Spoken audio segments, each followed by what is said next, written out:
you so much for joining us. We have 310 attendees from 138 organizations representing 22 industries from 3.5 million employees. And I would argue that never in the history of information technology has information technology yielded such great economic and social benefit in such a short period of time. We spent the last 5 years basically re-engineering this thing to meet the requirements that you told us. And this is a platform that provides all the services necessary and sufficient to design, develop, provision, and operate these massive scale enterprise applications. And we've released then turnkey AI applications built with this platform for the energy industry and for manufacturing and defense and financial services and banking, oil and gas, the intelligence industry, and precision health, addressing the entire value chain, delivering billions of dollars in economic benefit. I think you have to live this, every stage of it, in order to get done. He talked about the stages of grief, right? Being in digital transformation stage is what we need to jump to now and not wait and go through those phases. And I could not imagine a better moment to discuss transformation. And so there is something going on in this world that needs our attention, and it will drive transformation whether we like it or not just of our companies, but our societies, our countries, and the world. We are living at an inflection point where it is dramatically different, and if we don't change the way we do things, we will continue down that curve and we'll just become better and better at becoming irrelevant. And we need to find a way to the upper curve fast enough to stay relevant and lead the transformation, not be a victim of it. We're in process of engaging C3 AI and solving some of our operational and business challenges that we have at UPS. The world needs more and cleaner energy solutions, and we need it quickly. So the energy system that's going to get us there is going to be inherently more complex, more distributed, and more diverse. It's almost impossible to think about a world in which data does not become a foundation for everything that we're trying to do. All of the things that you've seen today, we've actually licensed back to C3 and made available to the market. And we hope that others are going to do the same, because we want to see the capabilities that you're building out available to us so that we can accelerate each other's journey. The pace thing really sticks with me. I mean, we got to get this technology and try it in more places to prove what the art of the possible is here, so we can start to get more people on board with it. So I'm really looking forward to what's new in version 8. So it's really about, what's new, what's coming up, and how can we put those new features into practice within Shell. Version 8 represents God knows how many man-years of work, I think 600 man-years of work. It is in response to exactly what you have asked us to do in the last 3 years. This has been a massive effort to assure that your projects are successful.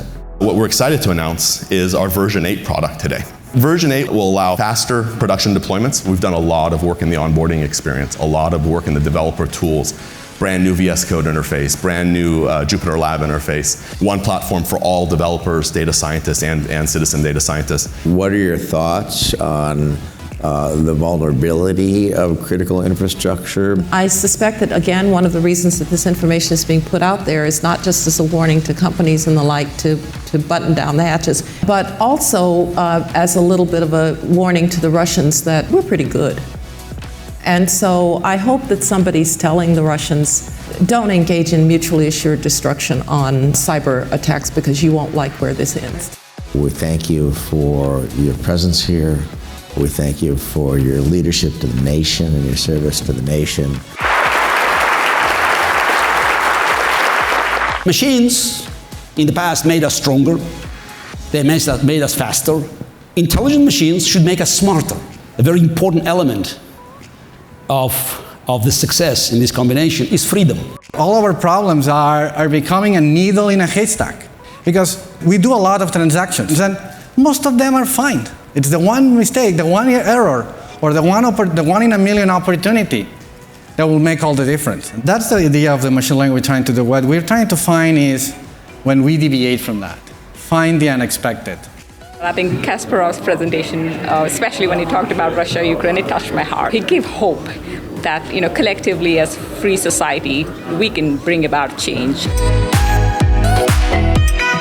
I think when we look into that relationship with C3 and PwC, we see that kind of fast-acting cycle and ability to create value for our clients. C3 is very, very unique and part of a very elite group of partners that Microsoft works with. It's the potential for AI, responsible AI, is to really change every person's experience on the planet for the better. So I think you guys are extremely customer focused. I mean, I really do. And what's been impressive, just in the couple days here, has been with the board of directors being here, the engagement from the board, the engagement from the leadership team with the customers and trying to understand what do we need, how do we work together.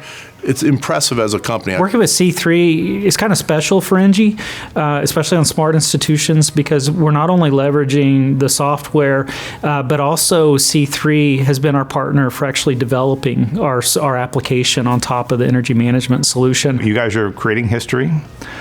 You're building the future, and I think that I can't wait to see what you guys will be like in 5 to 10 years.